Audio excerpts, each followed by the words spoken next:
এক সাহাবী একবার নবী সাল্লাল্লাহু আলাইহি ওয়াসাল্লামকে জিজ্ঞাসা করেছিলেন যে, ইয়া রাসূলুল্লাহ, আমাদের বাড়িতে তো দাস দাসী তারা থাকে, তো তারা তো অনেক সময় ভুল করে ফেলে, অনেক রাগের কাজ করে ফেলে। তো এ ব্যাপারে আপনি একটা নির্দেশনা দিন, আমরা কি করব?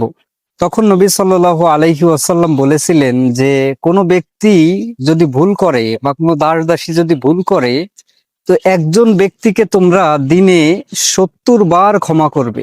তো দেখুন, একজন ব্যক্তি কি দিনে ৭০ বার অপরাধ করতে পারে? ৭০ বার কি কেউ অপরাধ করে?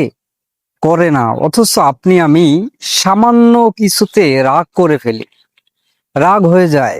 কিন্তু আল্লাহ রাসূল বলেছেন যে একটা দিনে একজন ব্যক্তি যতই অন্যায় করুক, যত অপরাধ করুক, সে ৭০ বার ক্ষমা পাওয়ার যোগ্য। সে যদি ৭০-এর বেশি অতিক্রম করে, তখন সে শাস্তি পাওয়ার যোগ্য হয়ে যাবে। তখন আপনি তার হুদুদ অনুযায়ী সে যে শাস্তি পায় বা যেভাবে তাকে রাগ করা লাগে সেটা করবেন আপনি।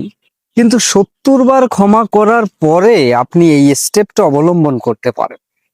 এজন্য মনে রাখবেন যে রাগ শয়তানের এমন একটি বিষাক্ত তীর, যেটি কখনো লক্ষ্যবস্তু থেকে বিচ্যুত হয় না। সে অবশ্যই লক্ষ্যবস্তুটাকে ছিন্ন করে দেয়।